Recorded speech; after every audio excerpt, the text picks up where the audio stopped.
Olá, alunos, professor Nabil, professor de Química, prazer estar aqui para a correção, segunda fase Unicamp, legal? Então vamos lá, as questões, vamos à primeira, questão 17, né? A questão 17, ele diz assim, a hemoglobina é uma proteína composta por 4 cadeias polipeptídicas, tá? Cada cadeia está associada a um grupo M, que contém ferro, capaz de se ligar reversivelmente ao oxigênio, permitindo assim sua função primária, que é de transporte de oxigênio dos pulmões aos tecidos periféricos. Então ele dá o gráfico aí do porcentagem de saturação, né, em função da pressão parcial do oxigênio, é o gráfico 1, e no gráfico 2, a porcentagem de saturação em função da pressão parcial, né, do oxigênio. Então você tem aí, tá, a porcentagem aí da figura 1, você tem em relação a fetal e aluno, e adulto, né, perdão, fetal e adulto, e na 2, somente em relação à pressão quem? Parcial do oxigênio aí, dando as diferenças de pH, né? Então, pH 7,6, pH 7,2. Legal?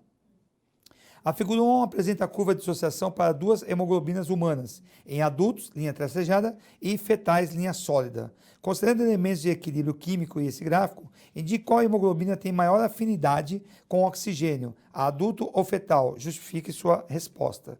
Bom, moçada, analisando o gráfico, né, para uma mesma pressão, se você olhar para uma mesma pressão parcial de oxigênio, por exemplo, nós pegamos aqui 40 milímetros de mercúrio, você vai perceber que a pressão a pressão parcial do adulto, né, da fetal, é maior que a de quem? Do adulto. Quer dizer, a linha sólida é maior que a linha tracejada, tá? Portanto, a porcentagem de saturação da fetal, 80%, é maior que a de adulto quanto? 60%. Então, para uma mesma pressão, então está aí, né? A da fetal é maior que a do adulto. Pergunta o item B. O efeito Bohr, representado na figura 2, ocorre quando as células com metabolismo aumentado liberam maior quantidade de CO2 no sangue. Entre as curvas do gráfico, linha sólida ou tracejada, indica aquela que apresenta o resultado final do efeito Bohr. Explique do ponto de vista químico como você chegou a essa conclusão. Bom, moçada, vejam, quanto maior o pH, maior a porcentagem de saturação. Legal? Então você tem aqui, ó, pH maior, você tem uma maior do que? Maior saturação em relação ao pH menor. Tá? Então, a leitura do gráfico é nítida, pH maior, tem maior poder de quem? Saturação. Legal? Tá? Portanto, em menor pH temos menor porcentagem de saturação, que é a linha tracejada, como eu acabei de mencionar. Tá bom? Então, isso daí, a leitura de gráfico permite rapidamente você notar que em pH maior, a saturação é maior. Em pH menor, a saturação é menor. Agora, do ponto de vista químico, moçada, tá? Quanto menor o pH, maior a concentração de quem? Dos íons H+. Então, desloca o equilíbrio para o lado, né, da facilidade de liberar quem? O CO2, né? CO2 mais água vai dar H+, mais bicarbonato, né? Esse é o equilíbrio. CO2 mais água dando H+, mais bicarbonato. Então, em pH mais baixo, então eu tenho um sistema mais ácido. Então, uma maior concentração de íons o quê? H+, né? Certo? Tá? Então, o que acontece? Uma maior concentração de H+, facilita quem? A liberação de CO2. Tá? Então, o equilíbrio é deslocado na formação do CO2. Bom, então está aí, quando o pH diminui e a concentração de H+, aumenta. Então, do ponto de vista químico, tá? A maior concentração de H+, facilita a liberação de CO2. Deslocamento de equilíbrio, tá? Por concentração. Questão 18, moçada. A questão 18 diz assim, o gás natural, GN, é uma fonte de energia eficiente e limpa, considerando-se uma queima completa desse gás na sua forma purificada. No entanto, o metano, na origem, vem misturado com muitas outras substâncias que precisam ser retiradas no processo de purificação, pois, na queima, teriam baixa ou nenhuma eficiência energética, ou então gerariam produtos com características indesejáveis. A tabela abaixo mostra a composição aproximada, relação volume-volume, né, porcentagem, relação volume-volume, de algumas fontes de gás natural, o que pode ilustrar as afirmações anteriores. Tá? Muito bem, então nós temos aí, né, a tabela, certo? Então, ele mostra aí o componente, né, os componentes, ó, metano, etano, né, tá? Vocês têm aí ó, propano, butano, certo? Com mais de 5 carbonos, não é? Cadeia com mais de 5 carbonos, nitrogênio, tá? Gás sulfídrico e dióxido de carbono. Legal? Ele dá a eficiência energética relativa, certo? e aí as três fontes aí mencionadas, tá? Então vejam aí as três fontes mencionadas. E ele diz assim: considere a queima de gases naturais na composição em que se apresentam nas fontes em condições idênticas de temperatura e pressão, e considerando tais gases como ideais. Item A, do ponto de vista energético, qual seria a melhor e a pior fonte por volume de gás queimado? Tá? Então, qual seria a melhor e a pior fonte por volume de gás queimado? Justifique sua resposta. Tá? Então, o item A, certo? A melhor fonte energética, tá? Está aqui, ó, certo? Ultimaniar, certo ou não? Então, é a melhor fonte energética. A pior, tá? É a UCH, certo? UC, né? UC. Muito bem, certo? Então, nós temos aqui, ó, tá? Se você for calcular aqui, você tem aqui na primeira, né, você tem, ó, porcentagem 69, certo? Então, você tem aqui, você pode calcular na primeira 69, 37, né? 37 é eficiência energética, né? Então, você tem a fonte 69, você tem 37 de eficiência energética, legal? Mais 0,03 vezes 65, mais 0,09 vezes 92, isso para cada gás, só aí descer na tabela, né? 0,05 para 120, 0,05 para 147, 0,53 para 22. Então, vai te dar 33, né, de valor do que? Energético, né? Certo? Milijoule aí por metro cúbico, certo? Na UC você tem 0,273 de 37, 0,07 de 65, né? Então, turma, é só aí o quê? Estou descendo na ordem da tabela, tá? É só ir descendo na ordem da tabela, fechou? Tá? 0,03 de 92, mais 0,03 de 120, então vai te dar 11, tá? MJ por metro cúbico, tá? E a última NA, tá? 0,55 de 37, né? 0,555 de 37, 0,18 de 65, 0,098 de 92, 0,045 de 120, 0,016 de 147, 0,015 de 22. Isso vai dar 49, né, milijoule por metro cúbico. Então, você tem aí, tá? Aí então, a melhor fonte e a pior fonte. Legal? Item B. Do ponto de vista ambiental, qual seria a melhor e a pior fonte por volume de gás queimado? Justifique sua resposta. Então, a melhor fonte do ponto de vista ambiental, tá? É aquela que tem pequenos volumes de quem? Pequenos volumes de quem? De etano, tá? De propano, tá? De butano e de gás sulfídrico é zero, tá? E de gás sulfídrico é zero, certo? Então, você tem aí a quantidade de cada um deles e zero de gás o quê? Sulfídrico. Essa é a melhor fonte. A pior fonte, do ponto de vista ambiental, tá? É aquela que tem o maior volume de quem? De gás sulfídricos, né? Certo? A LUC, certo?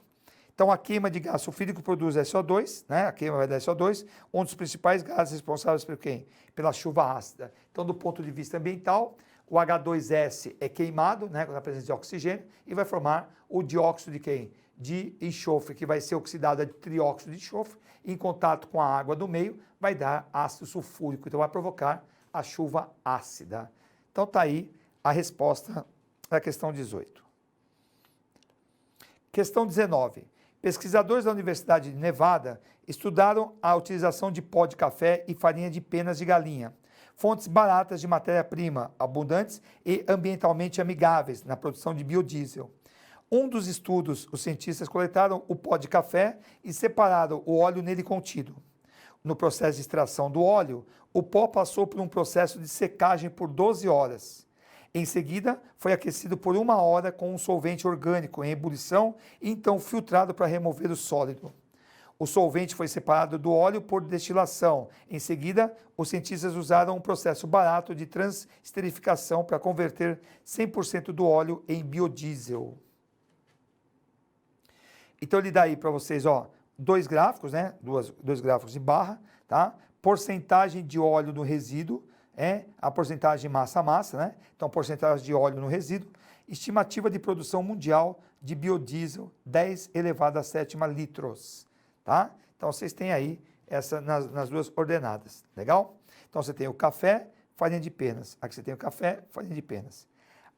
Considerando o estudo e os dados que constam nos gráficos acima, qual seria o material disponível em maior quantidade no mundo para a produção de biodiesel? pó de café ou farinha de penas? Justifique. Então vejam, se você pegar no gráfico, de cada 100 gramas de resíduo você tem 15 gramas de café e 11 gramas de quem? De óleo de penas, né? Então se vocês olharem, certo? Para cada 100 gramas você vai ter 15 aqui de café e praticamente 11 aqui de penas, não é? Certo? Para o outro gráfico, né? Para o gráfico aí da produção de quem? De biodiesel, você vai ter 1, quanto? Aproximadamente 1,25 para o café, tá? E 2,25, tá? 10 a sétima aí para a farinha de penas. Legal? Tá? Então, nós temos aí, a quantidade de óleo no resíduo é maior no café, 15%, tá? Do que na farinha, que é 11%. Como a estimativa de produção do biodiesel é muito maior na farinha de penas, né? Vejam, 2,25 é maior que 1,25 em relação ao café. Então, concluímos que o material disponível em maior quantidade do mundo é a farinha de penas. Então, aí você tem aí uma, né? Você tem aí uma interpretação no gráfico mostrando, né, que a maior estimativa de produção de biodiesel é muito maior na farinha de penas, né, 2,25, 10 a sétima, que no café, que é 1,25, 10 a sétima. Então, o material disponível em maior quantidade do mundo é farinha de penas. Legal? O item B, ele fala assim para vocês, o item B. Considerando o texto apresentado, aponte e comente nos espaços indicados um aspecto positivo e um aspecto negativo da proposta dos autores da pesquisa. Tá? Então, nós temos aqui o aspecto positivo, tá? É um processo de baixo custo, pois utiliza matérias-primas abundantes e baratas, como pó de café e farinha de penas, no lugar de quem? Da soja tradicionalmente utilizada. Além disso, o processo de transferificação é barato, né? Então, o óleo de soja, né? Você utiliza aí, tá? Junto aí com álcool, para fazer a transesterificação, né? Então, você tem aí aspecto positivo é esse, é um processo que, de baixo custo, as matérias-primas são abundantes e baratas e o processo de transesterificação é barato, né? Então, isso aí, essas duas matérias-primas, no lugar, por exemplo, da soja, tá? O aspecto negativo, utiliza solvente orgânico no processo que pode causar impactos ambientais negativos, se descartado incorretamente. Além disso, envolve muitas etapas que consomem energia, secagem, aquecimento com solvente de destilação. Então, além de você ter esse descarte de um solvente orgânico que pode o quê? Causar aspectos ambientais, né? Você tem aí, né, excesso, né, um consumo de energia, tá? Certo? No processo de secagem, de aquecimento com o solvente e a destilação. Então, aí não são etapas muito compatíveis aí, né? Esse gasto de energia e esse descarte, né, de solvente orgânico que vai causar um impacto ambiental. Legal? Então aí está a questão 19. Questão 20. Métricas simples como o fator E, tá? Fator E e a eficiência mássica reacional são úteis para avaliar o impacto ambiental e econômico de um dado processo químico. Fator E, turma, relação massa de resíduos, massa de produto. EMR, né, eficiência mássica reacional, é massa do produto em relação à massa de quem? Dos reagentes. Uma indústria pretende produzir um dos sais imidazólicos, sal 1 ou sal 2, e sintetizados em seu laboratório de desenvolvimento. Ambos os sais teriam a mesma finalidade e serviriam para os mesmos propósitos. Considere os dados para a reação de produção dos sais citados, empregando-se 2 aletos de alquila distintos, conforme a equação abaixo. Então, ele dá aí você tem o aleto na forma de quem? O aleto X aqui pode ser cloro, pode ser quem? Pode ser bromo. Para o sal 1, para o sal 2. Para o sal 1 se usa cloro, para o sal 2 usa-se bromo. Para o fator E você tem, né, uma relação de 1 kg, né, por quilograma, né? E aqui você tem meio. Aqui por 2 você tem meio e quanto? 0,6. Tá? Aqui ele mostra uma tabela onde você tem para um clorohexano e para um bromohexano, você tem aí a variação qualitativa de quem? Entre todas as substâncias. Então, você tem aqui, tá? Aqui você tem de baixo a médio. Em relação ao 2, aqui já é o quê? Já é médio. Aqui é médio e aqui já é médio e alto. Aqui, nesse item, aqui é baixo, médio. Aqui já é o quê? Alto. Então, aqui, para cada item analisado, você tem aqui uma comparação de alto e baixo em relação a efeitos toxicológicos, né? Legal? Muito bem. Então, ele pergunta aí para vocês o seguinte. Considerando as métricas fator E e MR, indique qual desses sais 1 e 2 você recomendaria para a produção. Tá? Justifique considerando os valores e definição. Então, moçada, o fator E no sal 2 é recomendado, pois apresenta a menor relação entre quem? A massa resíduo e a massa do produto. Ou seja, a massa de resíduos encontrada no final do processo é menor. Então, se vocês olharem aqui na tabela, tá? Para o 2 aí, né? Para o fator E no sal 2, você tem uma menor o quê? Uma menor quantidade de quem? De resíduos, tá? Então, no fator E, né? Considerando o fator E, o sal 2 é recomendado, pois apresenta a menor relação entre a massa de resíduos e a massa do produto. Quer dizer, uma menor massa de quem? De resíduo encontrado no final, o processo é menor, tá? Então, essa é a ideia do item 1, da análise da tabela. Então, vejam que ele mostra para vocês que o fator E é massa de resíduo em relação à massa de quem? Massa de produtos. Beleza? Tá? Considerando a métrica EMR, é maior para o sal 2, indicado, pois maior quantidade de átomos de quem? De reagentes estão no produto que? Desejado. Né? Então, para o sal 2, né? O sal 2, você tem aí uma relação melhor, né? Para o sal 2, tá? Então, é uma questão de análise de tabela, tá? Então, está aí a resposta do item A. Para o fator E, o sal 2, e para o fator MR, também para o sal 2. Item B. Considerando os efeitos toxicoambientais, acabei de mostrar para vocês, apresentados no quadro, indique qual desses sais, 1 ou 2, você recomendaria para a produção. Explique. Tá? Então, moçada, como eu mostrei para vocês, o sal 1, em comparado ao sal 2, para toxicidade baixa e média, aqui para aquáticos, né? Aqui para humanos. Para aquáticos, média e alta. Persistência do ambiente, baixa, a média e alta. Então, das três, né? De 3 dos 4 efeitos apresentados, o sal 1, né? Tem esse efeito aí, mostrou-se o quê? Fibrilação dos sais aí da tabela. Então, se vocês olharem aqui, ó, foi como eu mostrei para vocês, ó. A comparação dos 3 primeiros, ó, para humanos, para organismos aquáticos e para a persistência do ambiente. Então, aqui você tem baixo, médio, aqui você tem médio, aqui você tem médio, aqui você tem médio, alto, aqui você tem baixo, médio e aqui você tem alto. Então, para os 3 primeiros dos 4, então, você tem aí essa relação. Então, considerando os efeitos toxicológicos ambientais, o sal 1 é o mais indicado. Então, o sal 1 é o mais indicado em relação ao sal 2. Tá? Então, pela leitura do gráfico, né, leitura da tabela, você consegue o quê? Identificar aí qual é o indicado. Questão 21. A farmacocinética estuda a absorção de um fármaco, sua distribuição nos líquidos corporais e tecidos, sua metabolização e eliminação. Saber o que acontece com o fármaco no interior de um organismo vivo é crucial para garantir a sua biodisponibilidade e, consequentemente, sua eficácia e segurança, considerando possíveis efeitos tóxicos. Para que um fármaco seja eficaz, ou seja, exerça a ação desejada, sua concentração no sangue deve estar dentro da janela terapêutica. Então, ó, ele dá uma referência aí, tá? Assim, conhecendo-se o perfil de absorção e de metabolização de um fármaco, essa faixa de concentração pode ser assegurada, levando-se em consideração a concentração da dose aplicada, bem como a frequência de administração do fármaco, tá? Certo? Então, ele te dá aí os fatores, ele te dá aí uma referência que é a janela terapêutica e te dá o quê? Te dá aí 2 fatores para você analisar.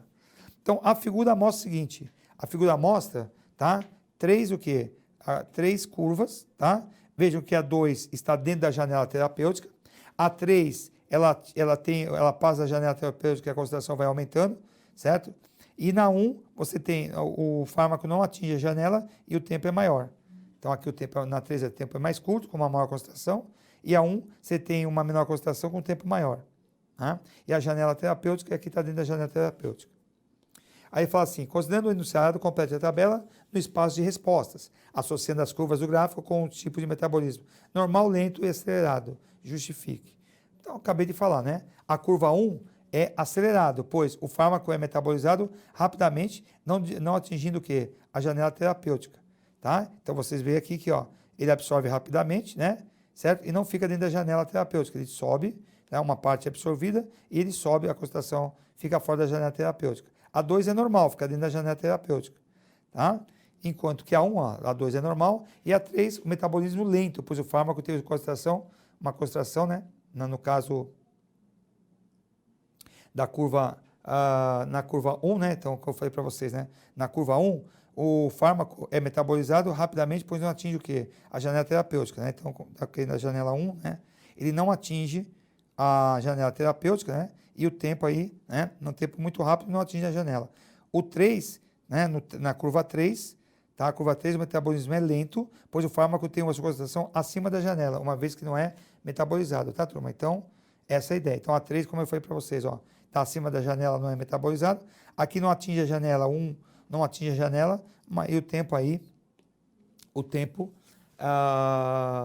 do fármaco, né, não atingir a janela terapêutica, e o tempo aí tá, está no metabolismo então, acelerado. Item B, ele fala o seguinte: considerando o perfil apresentado pelo fármaco, como parâmetros poderiam ser alterados para garantir segurança e eficácia na administração do fármaco em duas situações: S1, indivíduo lento, S2, indivíduo acelerado. Então ele está pedindo para você o quê? Para você, quais são os parâmetros que seriam alterados para garantir a segurança e a eficácia, tá? Então, o objetivo é aumentar o tempo dentro da janela terapêutica, certo? Como o metabolismo 2, né, que está o quê? Normal, a curva 2 é normal, certo? Então, o que acontece? Ficar dentro da janela terapêutica é o ideal, tá? No caso da 1, certo? Como o metabolismo é muito o quê? Acelerado, o fármaco é metabolizado rapidamente e não atinge a janela. Foi o que eu falei para vocês, né? Então, a 1 não atinge aqui, ó, não chega na janela. Então, ele é metabolizado muito rápido. A 3, ele é o quê? Uma parte está dentro da janela e o resto está fora da janela. Então, o que a gente faria? O indivíduo com metabolismo lento, você aumenta o tempo entre as doses aplicadas para diminuir quem? A dosagem. O indivíduo com metabolismo acelerado, você faz o quê? Aumenta a dosagem para chegar aonde? Na janela e diminui o tempo entre o quê? As doses aplicadas, né?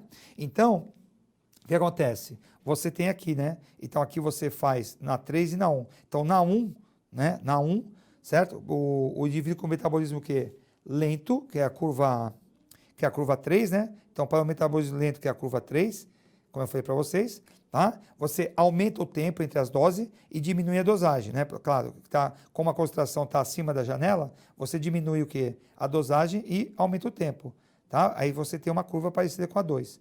E na curva 1, que é acelerado, né? O metabolismo é acelerado na curva 1, o que você faz? Você aumenta a dosagem para chegar onde? A concentração para chegar onde? Dentro da janela, certo? Dentro da janela, e diminui o tempo entre as doses do quê? Aplicada.